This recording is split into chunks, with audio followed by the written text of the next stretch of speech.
Good morning. Muhammad Ali, knowledge Guru. ഞാനിപ്പോൾ ഉടനെ ഒരു വീഡിയോ ചെയ്യാൻ വന്നത് തിരക്കിലാണെങ്കിൽ പോലും എറണാകുളത്ത് പ്രത്യേകിച്ചും കേരളത്തിൽ മൊത്തത്തിലും COVID-19 റാപ്പിഡ് സ്പ്രെഡായിരിക്കുകയാണ്. അത് റാപ്പിഡ് സ്പ്രെഡാകാൻ കാരണം കുറച്ചുകൂടി ഈ മ്യൂട്ടേഷൻ സംഭവിച്ചിരിക്കുന്ന വൈറസിനെ പെട്ടെന്ന് സ്പ്രെഡ് ചെയ്യാനുള്ള ശക്തി, സ്ട്രെങ്ത് കൂടുതലാണ്. അങ്ങനെ ഒരു അവസ്ഥയും കൂടി ഇപ്പോൾ വന്നിട്ടുണ്ട്. ആദ്യമുണ്ടായിരുന്ന കൊറോണ വൈറസിനേക്കാൾ കൂടുതൽ ശക്തമായി വൈറസ് അത് തന്നെയാണ്. ആ മ്യൂട്ടേഷൻ സംഭവിച്ചപ്പോൾ അതിന് കൂടുതൽ പവർ കിട്ടി. ഇങ്ങനെ മ്യൂട്ടേഷൻ സംഭവിക്കുന്ന ജനറ്റിക് മ്യൂട്ടേഷൻ അതിന് സംഭവിക്കുന്നു എന്നതുകൊണ്ടാണ് എന്ന് വേണമെങ്കിൽ പറയാം. അല്ലെങ്കിൽ അതിൻ്റെ സ്പൈക്ക് പ്രോട്ടീൻ്റെ ശക്തിക്ക് മാറ്റം വന്നിട്ടുണ്ട് എന്നതുമാകാം. അതിനെക്കുറിച്ച് ഒരു റിസർച്ച് ചെയ്യുന്ന ആളുകളൊന്നും ഒന്നും പറയുന്നില്ല. ഇനി വാക്സിൻസ് ഇവിടെ ഇറങ്ങിയിരിക്കുന്നത് കോവിഷീൽഡാണ്. ആ കോവിഷീൽഡ് വാക്സിൻ നമ്മൾ എടുക്കുന്നതുകൊണ്ട് അതിന് എഫിക്കസി എന്ന് പറയുന്നത് 70.64 ഉണ്ട്. ഓക്കെ. അതേസമയം വാക്സിൻ ആണെങ്കിൽ നമുക്കതിന് 74 സംതിങ് ഉണ്ട്. കോവാക്സിൻ എന്തായാലും ഇവിടെ ഇല്ല, അവൈലബിൾ അല്ല. ഈ കോവിഷീൽഡ് തന്നെ ഇപ്പോൾ വേണ്ടത്ര സ്റ്റോക്ക് ഇല്ല, പ്രയാസമുണ്ട് പ്രൊഡ്യൂസ് ചെയ്യാൻ എന്നൊക്കെയാണ് പറഞ്ഞു കേൾക്കുന്നത്. അതുകൊണ്ട് നാളെ ഒരു കാലത്ത് ഈ കോവിഷീൽഡിൻ്റെ ക്ഷാമം വന്ന് നമുക്ക് എടുക്കാൻ പറ്റാതെ വരും. അതുകൊണ്ട് എല്ലാ ആളുകളും 45 കഴിഞ്ഞ ആളുകൾ ഉടൻ തന്നെ എടുത്തേക്കുക. അതുകൂടാതെ ഈ 45 വയസ്സിന് താഴെയുള്ളവരുടെ പ്രഖ്യാപിച്ചാൽ ഉടനെ തന്നെ എടുത്തേക്കാം. അതായത് ഒരു ദാരിദ്ര്യം വരാനുള്ള സാധ്യതയുണ്ട്. എല്ലാ നാടുകൾക്കും വാക്സിൻ ഇല്ല, ഇവിടെ നിന്ന് ഇന്ത്യയിൽ നിന്ന് കോവിഷീൽഡ് അയച്ചു കൊടുക്കണം എന്നുള്ള ഒരു അവസ്ഥയൊക്കെ വരുമ്പോൾ ഇവിടുന്ന് നാട്ടുകാർക്ക് കൊടുക്കാതെ കയറ്റി അയക്കാൻ പറ്റത്തില്ല. അതിൽ പ്രതിഷേധം ഉണ്ടാകും. അപ്പോൾ അതുകൊണ്ട് വിദേശ നാടുകളൊക്കെയാണ് നമ്മളെക്കാൾ കൂടുതൽ സഫർ ചെയ്യാൻ പോകണം. നമുക്കുള്ളത് എങ്ങനെയായാലും കിട്ടും. പിന്നെ ഇനി ഒരു കാര്യം ഇനി സംഭവിക്കാൻ പോകണം, ഗവൺമെൻറ് ഫ്രീ ആയിട്ട് കൊടുത്തിരിക്കുന്ന അത് പൈസ ഗവൺമെൻറ് കൊടുത്തിട്ട് അങ്ങനെ ചെയ്യുമ്പോൾ ഗവൺമെൻറ് കൃത്യം പൈസ കൊടുക്കാൻ പറ്റാത്തതോ എന്തായിരിക്കുമെന്ന് എനിക്കറിയില്ല. അങ്ങനെ വരുമ്പോഴാണ് ഈ പ്രൊഡക്ഷൻ നിവൃത്തിയില്ലാതെ വരുന്നത്. അപ്പോൾ അങ്ങനെ ഒരു ഇത് വരുമ്പോൾ അടുത്തൊരു ഷിഫ്റ്റ് ഒരു പ്രഖ്യാപനം വരും. ഏതെങ്കിലും വരുമാനം കുറഞ്ഞ അതിൻ്റെ അടിസ്ഥാനത്തിൽ ബിലോ പോവർട്ടി ലൈൻ എന്നുള്ള ആളുകൾക്ക് അവരുടെ ഇത് ഫ്രീ ആയിട്ട് കൊടുക്കുകയും മറ്റുള്ളവർ പൈസ കൊടുത്ത് പ്രൈവറ്റ് ആശുപത്രികളിൽ നിന്ന് എടുക്കേണ്ട വരും. ഇപ്പോൾ 250 രൂപ കൊടുത്താൽ ഇപ്പോഴും എടുക്കാൻ പറ്റും, അതുപോലെ വരും. എന്നാൽ ഈ പ്രൈവറ്റ് ആശുപത്രികൾക്ക് ഇത് ലഭ്യമല്ല എന്ന് വരുമ്പോൾ കൂടുതൽ വില കൊടുത്ത് മേടിക്കേണ്ടത് വരുന്ന അനുസരിച്ച് നമുക്ക് പൈസ കൂടുതൽ വരും. ഇങ്ങനെയൊക്കെ സാഹചര്യമുണ്ട്. അപ്പോൾ നമ്മൾ ഇപ്പോൾ എല്ലാവർക്കും ഒരു ചോദ്യമുണ്ട്. ഈ പല വാർത്തകൾ കേൾക്കുന്നുണ്ട്, കോവിഷീൽഡ് ഈ വാക്സിൻ എടുത്തു കഴിഞ്ഞാൽ വീണ്ടും വരും. ഇതാരാണ് പറഞ്ഞത്? ഈ വാക്സിൻ എടുത്തു കഴിഞ്ഞാൽ വൈറസ് ഇവർ വാക്സിൻ എടുത്തിട്ടുണ്ട് അവിടെ കയറാൻ പാടില്ല എന്ന് വിചാരിച്ച് പേടിച്ചവിടെ നിൽക്കത്തൊന്നുമില്ല. വൈറസ് ഇവിടെ ഉണ്ടാകുന്നിടത്തോളം കാലം അത് റാപ്പിഡായിട്ട് സ്പ്രെഡ് ചെയ്യുന്നതാണ്. അതിന് മനുഷ്യരാണ് ഉത്തരവാദി എന്നുള്ളത് ഞാൻ അടിവരായിട്ട് പറയുന്നു. ഞാൻ പറയാറുണ്ട്, നമുക്ക് നാമേ പണിവത് നാഗം നരകവും. അതുപോലെ നമ്മുടെ കയ്യിരിപ്പ് കൊണ്ടാണ് ഞാനും നിങ്ങളും ഉൾപ്പെട്ട ലോകത്തിലെ എല്ലാ മനുഷ്യ സമൂഹങ്ങൾ ആണ് ഇതിന് ഉത്തരവാദി. ലോകത്തിൽ എല്ലാ പ്രശ്നങ്ങളും ഒരുപാട് വൈറസിൻ്റെ കാര്യങ്ങൾ വരാനുള്ള സാഹചര്യം ഉണ്ടാക്കി കൊടുത്തതും ബാക്ടീരിയകളുടെ സാഹചര്യം ഉണ്ടാക്കി കൊടുത്തതും നമ്മളാണ്. നമ്മുടെ ലൈഫ് സ്റ്റൈൽ ശരിയല്ല, നമ്മുടെ ഭക്ഷണം ശരിയല്ല. നമ്മൾ ഭക്ഷണം എങ്ങനെ കഴിക്കണം, എത്ര ക്വാണ്ടിറ്റി കഴിക്കണം എന്നുള്ളൊരു ബോധമൊക്കെ പോയി അന്തം വിട്ടിട്ട് നമ്മൾ ചെയ്യുന്ന ഒരവസ്ഥയുണ്ട്. അപ്പോൾ അതുകൊണ്ട് അതൊക്കെ ഇനി അതിനെക്കുറിച്ച് വേറെ വീഡിയോയിൽ കാര്യം പറയാതെ ധാർമ്മികമായിട്ടോ രാഷ്ട്രീയമായിട്ടോ എന്നൊക്കെ പറയണമെന്ന് പറയും. ഇപ്പോൾ നമ്മൾ പോയിന്റിലേക്ക് വരാം. ഇപ്പോൾ കോവിഷീൽഡ് നമ്മൾ എടുത്തു കഴിഞ്ഞാൽ അത് കഴിഞ്ഞിട്ട് ഒരു ഡോസ് കഴിഞ്ഞ് കഴിഞ്ഞാൽ ആ പീരീഡ് 28 ദിവസം വരെ നിങ്ങൾക്ക് വീണ്ടും വരാം. സാധാരണ രീതിയിൽ തന്നെ വരാം. ശക്തി കുറയണമെന്ന് നിർബന്ധമില്ല. പക്ഷേ 42 ദിവസം കഴിഞ്ഞിട്ടാണ് രണ്ടാമത്തെ എടുക്കാൻ പാടുള്ളൂ. ആ 42 ദിവസം കൊണ്ട് നമ്മൾ എടുത്തു കഴിഞ്ഞ സാധനം അത് വീണ്ടും ഒരു 28 ദിവസം കഴിയുമ്പോൾ നിങ്ങളുടെ ശരീരം എന്തായി? കോൾഡ് വരണ വരെ കോവിഡുള്ള 19 ശരീരത്തിനുള്ളിൽ കയറി കഴിഞ്ഞാൽ നിങ്ങൾക്ക് ലങ്സിൽ പ്രോബ്ലം ഉണ്ടാവില്ല, ഹാർട്ടിൽ പ്രോബ്ലം ഉണ്ടാവില്ല. ലങ്സിൽ പ്രോബ്ലം ഉണ്ടാകുന്നതെന്ന് പറഞ്ഞാൽ നമ്പർ 1 ആയിട്ട് വരുന്നത് ആൽവിയോലാറിലേക്ക് ബാധിച്ചു കഴിഞ്ഞിട്ട് അവിടെ ഓക്സിജൻ്റെ അളവ് കുറവ് വരും. അത് ഓരോ ഓക്സിമീറ്റർ മേടിച്ച് വെച്ച് നമുക്ക് ടെസ്റ്റ് ചെയ്ത് അറിയാം. 95 ആണ് വേണ്ടത്. അത് 60 അതിൽ താഴെ 50 വരെ നമുക്ക് ഓക്സിജൻ ഇല്ല, വലിയ പ്രശ്നമാണ്. അപ്പോൾ അതിനുള്ള ചെയ്ത് വെച്ചാൽ നമുക്ക് ഓക്സിജൻ കിട്ടാനുള്ള നമുക്ക് എക്സസൈസസ് ചെയ്യാം. ഓക്സിജൻ കൂടുതലായിട്ട് ബ്ലഡിൽ കിട്ടാനുള്ള ഭക്ഷണം കഴിക്കാം. അതുകൂടാതെ ആൻറ്റി ഓക്സിഡൻസ് ഗുളികൾ കിട്ടും. ആൻറ്റി ഓക്സിഡൻ്റ് അല്ലെങ്കിൽ നമ്മൾ ഭക്ഷണത്തിൽ തന്നെ തക്കാളി പോലുള്ള സാധനങ്ങൾ കഴിച്ചാൽ ആൻറ്റി ഓക്സിഡൻ്റാണ്.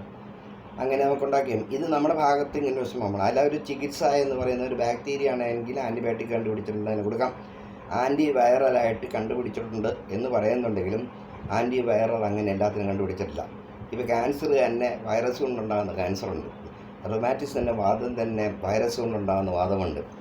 ഇതിനെ ഒന്നും നമ്മുടെ ആൻറ്റി വൈറസ് സാധനങ്ങൾ കണ്ടുപിടിച്ചു എന്ന് പറഞ്ഞാലും പേരിനെ കണ്ടുപിടിച്ചു എന്ന് പറഞ്ഞാൽ അത് കൊണ്ട് നമുക്ക് പിന്നെ പ്രിവെൻഷൻ അതൊരു ബാക്ടീരിയൽ ഇൻഫെക്ഷൻ വരുന്നത് ബാക്ടീരിയ കയറുന്നതിന് അതിന് പ്രിവെൻറ്റീവ് ഒന്നുമില്ല.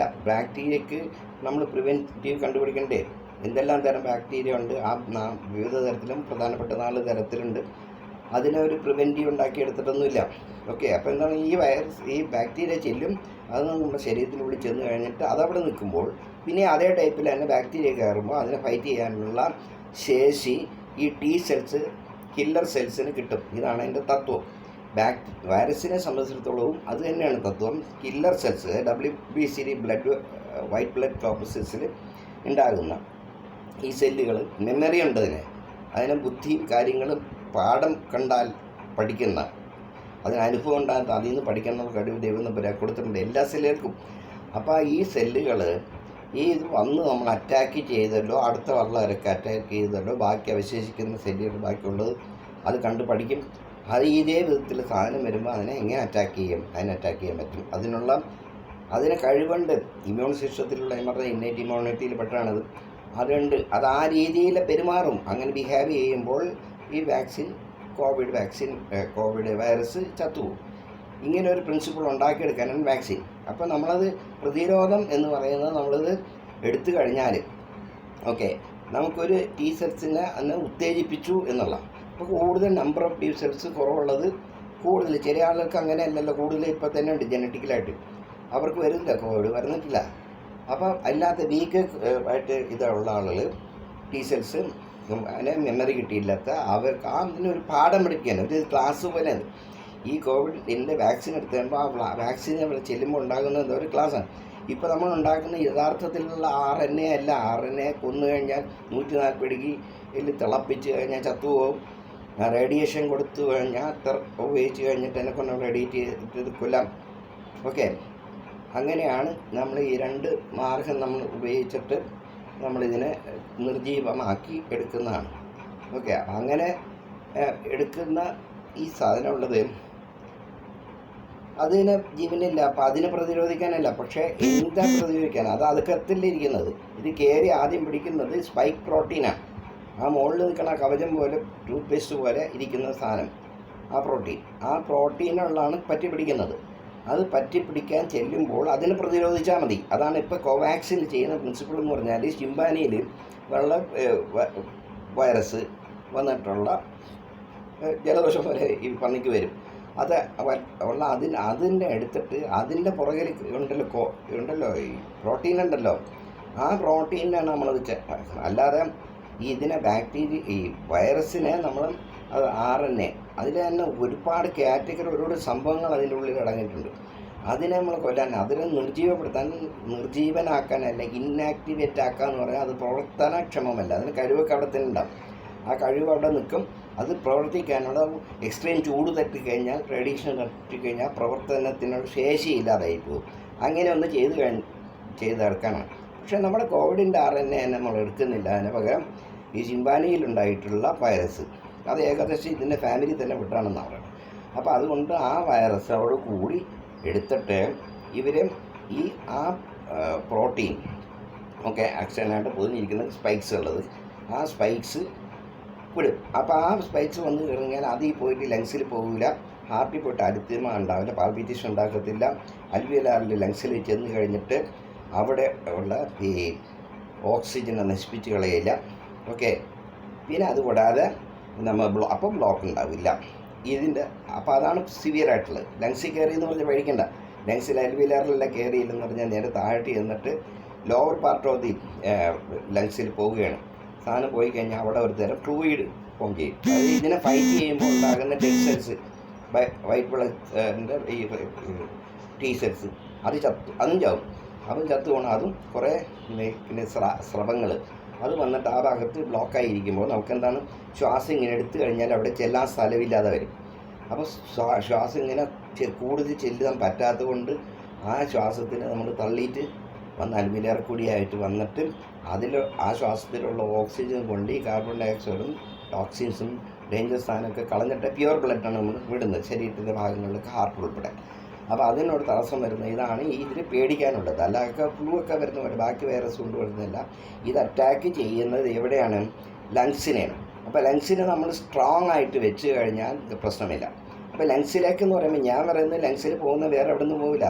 ഇത് കയറി പോകുന്ന മൂക്കിലൂടെ, വായിലൂടെ മാസ്ക് ഇട്ട് നടക്കണമെന്ന് ഇവർ പറയുന്നുണ്ട്. അതുപോലെ കണ്ണിൽ കൂടെയും കയറും, കണ്ണിലൂടെയും കയറും. പക്ഷേ കണ്ണിൻ്റെ പ്രത്യേകത, കണ്ണ് ഉള്ളത് ഓക്സിജൻ സ്വീകരിക്കുന്ന ബോഡി ശരീരത്തിൻ്റെ ഉള്ളിൽ നിന്നല്ല.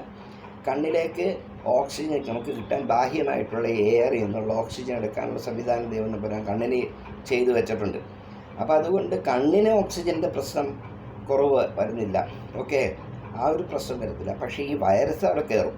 വൈറസ് അവിടെ കയറിക്കഴിഞ്ഞാൽ കണ്ണിലൂടെ കയറിയാലും ശരി, ഇത് മസ്തിഷ്കത്തിൽ ബ്രെയിനിലേക്ക് പോകും.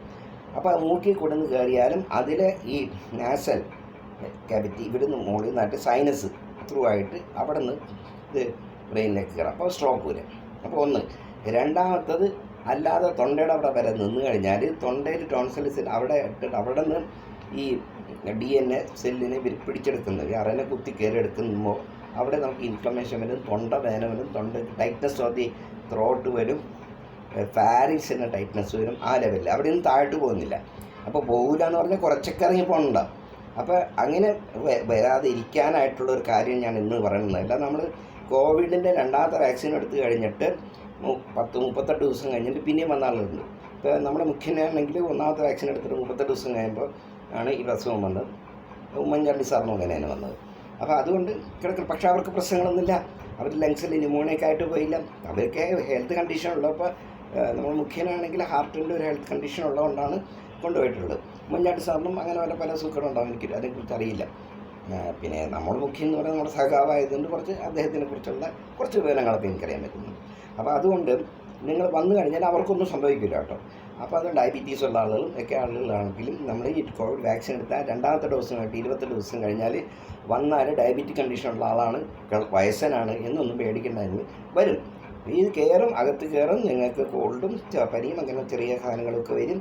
അല്ലാതെ നിങ്ങളുടെ ലങ്ങിനെ തൊടത്തില്ല, നിങ്ങളുടെ ബ്രെയിനിനെ തൊടത്തില്ല, നിങ്ങളുടെ ലങ്ങിനെ തൊടത്തില്ല.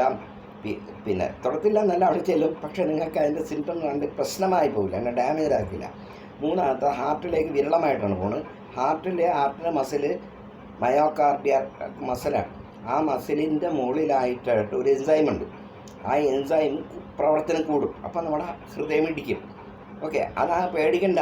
അതൊരു മരുന്ന് കഴിച്ചില്ലെങ്കിൽ 48 മണിക്കൂർ കൊണ്ട് ഈ എൻസൈമിന് സ്പീഡ് കുറയും. അല്ലെങ്കിൽ നമ്മൾ അതിനുള്ള ഒരു തരം പിന്നെ നെഞ്ചിടിപ്പ് കുറക്കാനുള്ള മരുന്നുണ്ട്. അതൊക്കെ ഹോസ്പിറ്റലിൽ ചെന്ന് കഴിയുമ്പോൾ കൊടുക്കാനുള്ള ചികിത്സയുണ്ട്. ആ ഭാഗത്തൊക്കെ ഈ വരുന്ന സിംറ്റംസിനെല്ലാം ചികിത്സയുണ്ട്. നിങ്ങൾ ബേജാറാകരുത്. നിങ്ങൾ ഈ വരുന്ന സിംറ്റംസ് എല്ലാം വന്നു കഴിഞ്ഞാൽ അതിനെല്ലാം നമുക്ക് മരുന്നുണ്ട്. പക്ഷേ ലങ്സിലേക്ക് പോകുന്നതിൽ അൽവിലാറിൽ പോയിട്ട് അവിടുത്തെ ഓക്സിജൻ ആക്കിക്കഴിഞ്ഞാൽ അതിനെ മരുന്നില്ല. അതിനുള്ള മരുന്ന് എന്ന് പറഞ്ഞാൽ നമ്മൾ ഓക്സിജൻ കൊടുക്കുക. അതുകൂടാതെ വന്നിട്ട് നിൽക്കുന്നില്ല നമ്മൾ വെന്റിലേഷൻ ചെയ്യുക. ഇതും പ്രതിവിധിയുണ്ട്. നമ്മൾ അസുഖം വന്നാൽ പേടിക്കേണ്ടെന്ന് നിങ്ങൾക്ക് വെന്റിലേറ്റർ ശരിയാക്കി എടുക്കാം. പക്ഷെ വളരെ കൂടുതലായി കഴിഞ്ഞാൽ താങ്ങാൻ പറ്റാതെ വരും. വെന്റിലേഷൻ കൊണ്ട് നിൽക്കാതെ വരുന്ന ഒരവസ്ഥയാണ് വരുന്നത്. അത് നിങ്ങൾ ശ്രദ്ധിക്കുക. പിന്നെ മൂന്നാമത്തെ ഒരു കാര്യം പറയാമെന്നുള്ളത്, ഈ സാധനം താഴോട്ട് ഇറങ്ങിക്കഴിഞ്ഞിട്ട് ഈ lower part of the lungs, respiratory track, lower part of the respiratory ട്രാക്കിൽ വന്നു കഴിഞ്ഞാൽ എന്തുണ്ടാകും? ഒരു സെക്കൻഡറി ഇൻഫെക്ഷനാണ്. രണ്ടാമത്തെ ഒരു ഇൻഫെക്ഷൻ ഉണ്ടെന്നാൽ അത് വൈറലല്ല ഇൻഫെക്ഷൻ വരുന്നത്, ബാക്ടീരിയ. അപ്പോൾ ഇത് വീക്കായിരിക്കുന്ന സ്ഥലത്ത് അവിടെ വീക്ക്നെസ് ഉണ്ടെങ്കിൽ ലങ്സിൽ അവിടെ വീക്ക്നെസ് ഉള്ള ആൾക്ക് ഈ കൊറോണ വൈറസ് കയറിക്കഴിഞ്ഞാൽ ലങ്സിൽ ചെന്നിട്ട് സെക്കൻഡ് പാർട്ട് ലോവർ പാർട്ട് ചെന്ന് കഴിഞ്ഞാൽ അവിടെ എന്തുണ്ടാകും, ഒരു ഇൻഫെക്ഷൻ സാധ്യതയുണ്ട്. അത് ന്യൂമോണിയ, അത് ഒറിജിനൽ ന്യൂമോണിയ അല്ല, അത് കോവിഡ് റിലേറ്റഡ് ന്യൂമോണിയ എന്നാണ് പറഞ്ഞത്. ഒറിജിനൽ ന്യൂമോകോക്കസ് മരുന്നുകൾ ആൻറ്റിബയോട്ടിക് കൊടുക്കണം. ഇതങ്ങനെയല്ല വരും. പക്ഷേ നമുക്ക് എന്താ ഉള്ളത്, ആ ന്യൂമോകോക്കസ് മരുന്ന് തന്നെ. അല്ലെങ്കിൽ പിന്നെ ഇപ്പോൾ മരുന്നുണ്ടല്ലോ ക്ലോറോക്വിനൈൻ, ആ ക്ലോറോക്വിനൈൻ അത്യാവശ്യ ഘട്ടത്തിൽ കൊടുക്കാം. ഇന്ത്യയിൽ കൊടുക്കുന്നുണ്ട്. അത് കൊടുത്തു കഴിഞ്ഞാലും നമുക്കൊരു ന്യൂമോണിയയുടെ തുടക്കത്തിൻ്റെ ഭാഗത്തൊക്കെയാണ് ഉടനെ ക്ലിയർ ആയി, 2-3 ദിവസം കൊണ്ടൊക്കെ ക്ലിയർ ആകാനുള്ളൂ. അതിൽ പ്രശ്നം ഈ ക്ലോറോക്വിനൈൻ എന്ന് പറഞ്ഞു കഴിഞ്ഞാൽ അതിന് ചെറിയ സൈഡ് എഫക്ട്സ് ഉണ്ട്. പിൽക്കാലത്ത് കുറേ ആളുകൾ കഴിയുമ്പോഴത്തേക്കും ബ്രെയിനിന് ഉള്ള പ്രശ്നങ്ങൾ, അൽഷിമേഴ്സ് അങ്ങനെയൊക്കെ വരാൻ വരും. അത് ശരിക്കും ഒരു HIV-ക്കുള്ള മെഡിസിനാണ്. HIV ഉള്ള മലേറിയക്കും കൊടുക്കുന്ന മെഡിസിനാണ്. പക്ഷെ അതിപ്പോൾ അല്ലാതെ വേറെ ഒന്നും ഇല്ലാത്ത അതുകൊണ്ട് കൊടുത്ത പ്രശ്നം വരും. അങ്ങനെ പ്രശ്നം വരാൻ പോകുന്നില്ല. അങ്ങനെയുണ്ട്. അപ്പോൾ ഡെത്തൊന്നും അങ്ങനെ സംഭവിക്കില്ല. നിങ്ങളങ്ങനെ വേറെ നിങ്ങൾ ഈ സ്ട്രെസ് കൊണ്ട്, ഞാൻ പറഞ്ഞ സ്ട്രെസ്സാണ് ഇതിൻ്റെ മുഖ്യ കാരണം. അതിന് നമ്മൾ T സെൽസിന് പ്രവർത്തനക്ഷമമാകാൻ പറ്റാത്തത് നമ്മുടെ സ്ട്രെസ് കൊണ്ടാണ്. ഓക്കെ. രണ്ടാമത്തെ ബോഡിയിൽ ഇമ്മ്യൂൺ സിസ്റ്റത്തിന് ഡൗൺ ആവും. ഇമ്മ്യൂൺ സിസ്റ്റമുള്ള ശേഷി കുറയും. ശേഷി കുറയാൻ ഉള്ള ഒരേ ഒരു കാരണം പ്രപഞ്ചത്തിലുള്ളത് എന്ന് പറഞ്ഞാൽ സ്ട്രെസ്സാണ്. അതുകൊണ്ട് നിങ്ങളാരും സ്ട്രെസ്സ് പിടിക്കരുത്. പക്ഷേ നിങ്ങളൊരു കാര്യം ചെയ്യേണ്ടതെന്ന് വെച്ച് കഴിഞ്ഞാൽ, ഇനി ആൾക്കൂട്ടത്തിൽ പോകണ്ട. ഈ പ്രൈവറ്റ് ബസ്സിൽ തിരക്കുള്ള ബസ്സിൽ കയറണ്ടെന്ന് പറയുന്നില്ല. തിരക്ക് കണ്ടു കഴിഞ്ഞാൽ അതിൽ കയറേണ്ട, അടുത്ത ബസ് വന്നാൽ കയറിയാൽ മതി. അല്ലെങ്കിൽ പൈസ ഉണ്ടെങ്കിൽ ഓട്ടോ ഓടിച്ച് ആകുന്നത് നിങ്ങൾ യാത്ര ഒഴിവാക്കുക. അത് ഈ ബസ്സിലുള്ള യാത്ര ഒഴിവാക്കാം. അത് മെട്രോ ആണെങ്കിലും ശരി. ഇനി അതുകൂടാതെ നിങ്ങൾക്ക് വാഹനം ഉണ്ടെങ്കിൽ, ബൈക്കൊക്കെ ഉണ്ടെങ്കിൽ അതിൽ മാസ്കൊക്കെ വെച്ച് ഹെൽമെറ്റൊക്കെ വെച്ചിട്ട് പോകാം. അത് പ്രശ്നം ചെയ്യില്ല.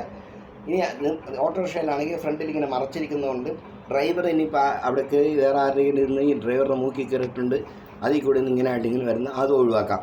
പിന്നെ ആളുകൾ ഇതിന് മുമ്പ് കയറിയ ആളുകൾ അവിടെ കയറിയിട്ട് ഓട്ടോയിൽ കയറി ഇരുന്ന് കഴിഞ്ഞിട്ട് അവർ തുമ്മയെ പിടിക്കുകയോ അല്ലെങ്കിൽ ശ്വസിക്കുകയോ അപ്പോൾ വർത്താനം പറയാൻ എന്തെങ്കിലും ചെയ്താലും തുപ്പിൽ തെറിക്കും. നമ്മൾ അറിയാത്തതാണ്. തുപ്പിൽ തെറിക്കും. ഒരു ഫോണൊക്കെ വെച്ച് കഴിഞ്ഞാൽ അതിനകത്ത് വെള്ളം പോലെ വീഴുന്നതാണ്. അതിങ്ങനെ പറ്റി നിൽക്കും ഈ ഓട്ടോൻ്റെ ഉള്ളിൽ. അപ്പോൾ നിങ്ങൾ കൈ കൊണ്ട് അവിടെ പിടിച്ച് കഴിയുമ്പോൾ നിങ്ങളുടെ കയ്യിലാവും. അത് നിങ്ങൾ നോക്കിങ്ങനെ തിരുമ്പോൾ കണ്ണ് തിരുമ്പുമ്പോഴൊക്കെ പോകും. ഒരു സാനിറ്റൈസർ ചെറിയ ബോട്ടിൽ ഞാൻ പറഞ്ഞ പോലെ നിങ്ങൾ കൈ കൊണ്ട് നടന്നോളാം. ഇനി കണ്ണിനും കൂടി ഒന്ന് രക്ഷിച്ചേക്കാം. ചെവിക്ക് പ്രശ്നമില്ല. ചെവി കൂടി നിന്നിട്ട് അവിടെ സീരിയ ഉണ്ട്, അത് തടഞ്ഞു നിർത്തിക്കോളും. ഓക്കെ. നിങ്ങൾ ചെയ്യേണ്ടതെന്ന് വെച്ച് കഴിഞ്ഞാൽ ഒരു കണ്ണട, ഞാൻ ഇപ്പോൾ കണ്ണട വെച്ചില്ലേ, ഇതിനേക്കാൾ പരിധി ഇത്രയും കൂടി ആകുന്ന വിധത്തിൽ കണ്ണടയോ അല്ലെങ്കിൽ കൂളിംഗ് ഗ്ലാസ് ഗൂഗിൾസ് അത് വെച്ച് വീണ്ടും കൊണ്ട് മറച്ചേക്കാം. പുറത്ത് പോകണം അത്യാവശ്യം സമയത്ത്. അതിങ്ങനെ സ്ഥലത്ത് കൂടി പോകുമ്പോൾ അത്യാവശ്യമില്ല കേട്ടോ. ആളുകളൊന്നും ഇല്ലെങ്കിൽ അവിടെ ഇപ്പോൾ മാസ്ക് ഒന്ന് ഇറക്കി ഇടാം, പ്രശ്നങ്ങളൊന്നുമില്ല. നിങ്ങൾ ആളുകളുള്ളപ്പോൾ, കൂടുതലുള്ളപ്പോഴത്തേക്ക് 2.5 മീറ്റർ ദൂരെ ഒരാളെ കാണുമ്പോൾ ഈ മാസ്ക് ഭരിച്ച് മുകളോട്ടിട്ടേക്കണം. അങ്ങനെ ശ്വാസം മുട്ടിട്ട് തോന്നുകയാണെങ്കിൽ ചില ആൾക്കുണ്ടാവും. അപ്പോൾ അതുകൊണ്ട് നിങ്ങളിത് ശ്രദ്ധിച്ചോളാം. എന്ന് വെച്ചാൽ ഇപ്പം നമുക്ക് ഉള്ള ലോകത്തിലെ ശാസ്ത്രജ്ഞന്മാർക്ക് നമ്മളെ പരിപൂർണമായിട്ട് രക്ഷിക്കാൻ പറ്റുന്നില്ലാത്ത അവസ്ഥ നമുക്ക് വേണ്ട ഒരു സഹായം എന്നതിൽ ഒരു കോവിഷീൽഡ് തന്നിട്ടുണ്ട്. അത് ഉപയോഗിക്കുക. അതുകൊണ്ട് ഇഞ്ചക്ഷൻ എടുത്തിട്ട് കാര്യമില്ല, പിന്നെയും വരുന്നുണ്ടല്ലോ എന്നൊക്കെ ഒരു ആൾ പറഞ്ഞു നടക്കുന്നുണ്ട്. അപ്പോൾ ഇഞ്ചക്ഷൻ എടുത്ത കാരണം പിന്നെയും വരുന്നുണ്ടല്ലോ എന്ന് പറഞ്ഞാൽ ഇഞ്ചക്ഷൻ എടുക്കാതെ ഇരുന്നുകൊണ്ടും വരുമല്ലോ. നിങ്ങളെപ്പോൾ ഇതെടുത്തോളം, നിങ്ങൾ വാക്സിനേഷൻ എടുത്തോളാം. ഓക്കെ. ഇത്ര കാര്യമാണ് എനിക്ക് പറയുന്നത്. പിന്നെ വേറെ കാര്യം പറഞ്ഞാൽ, ഞാൻ പറയുന്ന ഈ മോഡേൺ സിസ്റ്റം മെഡിസിൻകാർ സമ്മതിക്കത്തില്ല. പക്ഷെ നിങ്ങൾ ചെയ്തു നോക്ക്, തകരാറ് വരത്തില്ല. അതിന് റിയാക്ഷൻസ് ഒന്നുമില്ല. നിങ്ങൾ തുളസി അത് വീട്ടിനകത്ത് ചെറിയൊരു ടിന്നെടുത്തിട്ട് ഞാൻ പറഞ്ഞു, അതിനകത്ത് തുളസി അവിടെ നിങ്ങൾ ഇങ്ങോട്ട് വെച്ച് കഴിഞ്ഞാൽ വെള്ളം ഒഴിച്ചെടുത്താൽ പൊങ്ങി വന്നോളും. 2-3 വെള്ളത്തുള്ളിൽ വെള്ളം ഇട്ടാൽ അതിനായിട്ട് മെനക്കെടണം നോക്കണ്ട. നമ്മൾ TV-യിലൊക്കെ സമയം കളയുന്നില്ലേ. ഒരു തുളസി എടുക്കുക, ഇങ്ങനെ ചതക്കുക. ഓക്കെ. ചതച്ചിട്ട് ഇങ്ങനെ ചതച്ച് കഴിഞ്ഞിട്ട് അതിന് നീര് വരില്ല, അതിനിങ്ങനെ മൂക്കി പെരട്ടി കൊടുക്കുക, ഇങ്ങനെ മണത്തം കൊടുക്കുക. ഇതിലകത്തോട്ട് തള്ളിക്കിട്ടുണ്ട്. പിന്നെ ഒരു തുളസി എടുത്തിട്ട് വെറുതെ എടുത്തിട്ടേ കഴുകിയിട്ട് വായിലിട്ട് നന്നായിട്ട് ഇങ്ങനെ ചവച്ചിട്ട് ചുമ്മാ വെച്ചേക്കാം, മുറുക്കാൻ പോലെ. നിങ്ങൾ പുറത്ത് പോകുമ്പോൾ അത് ചെയ്യും. അതെ, വീട്ടിനകത്ത് ഇരിക്കുമ്പോൾ ചെയ്യുന്നത്. പുറത്ത് പോകുമ്പോൾ ഒരു തുളസിയുള്ള ചവച്ചിട്ട് വെക്കണം. എന്നിട്ട് എന്തെങ്കിലും അഥവാ കഴിക്കുക, പിന്നെ എന്തെങ്കിലും ഒന്ന് ചായ കുടിക്കുക അല്ലെങ്കിൽ ചെയ്ത് കഴിഞ്ഞാൽ 2 കയ്യിൽ വെച്ചോളാം. അപ്പോൾ അത് കഴിഞ്ഞിട്ട് വീണ്ടും വെച്ചു. ഓക്കെ.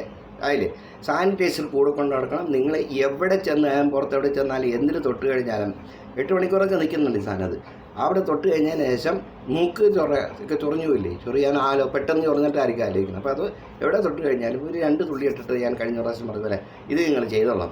മാസ്ക് എന്ന് പറയുന്ന ഒരു കാര്യം, പൊട്ടം മാസ്കുകളൊക്കെ ഇറങ്ങുന്നുണ്ട്.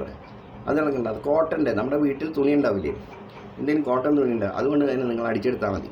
അല്ലെങ്കിൽ നല്ല കർച്ചീപ്പ്, കോട്ടൺ കർച്ചീപ്പ് ഉണ്ടെങ്കിൽ അതിലിങ്ങനെ വെച്ച് നല്ല ഒട്ടായിട്ട് ഇങ്ങനെ കെട്ടിയാലും മതി. ഇതിനേക്കാൾ നല്ലതാണ്. ഇതിലെ ഇടയിൽ കൂടി നിന്ന് ഇങ്ങനെ കയറിപ്പോവും. അങ്ങനത്തെ തരം മാസ്ക് ഉണ്ട്.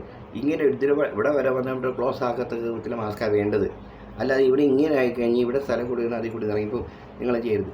അപ്പോൾ നിങ്ങൾ അങ്ങനത്തെ അല്ലെങ്കിൽ ഇങ്ങനെ വന്ന ട്രയാങ്കിളായിട്ടൊരു മൂക്ക് ഷേപ്പ് ഉണ്ടായിട്ടുള്ള മാസ്ക്, അല്ലെങ്കിൽ സാധാരണ മാസ്ക് മേടിച്ചത് അപ്പുറത്ത് അകത്തെ ഭാഗത്ത് ഇതുകൊണ്ട് സൂചി നൂലുകൊണ്ട് അവിടെ ഇങ്ങനെ ഒന്ന് തയ്ച്ച് ഇങ്ങനെ ആക്കി കഴിഞ്ഞാൽ ഒരു ഇവിടെ ഇങ്ങനെ കറക്റ്റായിട്ട് വരത്തിട്ട് ഇങ്ങനെ ഇത്ര കാര്യം ചെയ്യുക. അത്യാവശ്യമായിട്ടുണ്ടെങ്കിൽ സമയമുണ്ടില്ലായിരിക്കും. അതുകൊണ്ട് ഇത്ര അത്യാവശ്യമായതുണ്ടോ പറയണം. എല്ലാവരും വീണ്ടും കേട്ട് ഇതുപോലെ തന്നെ ചെയ്തോളാം എന്ന് ഞാൻ നിർബന്ധമായിട്ട് പറയുന്നു. നിങ്ങൾ അനുസരിക്കുക, എന്നോടുള്ള സ്നേഹം കൊണ്ട് അനുസരിക്കാം. Okay, bye, God bless.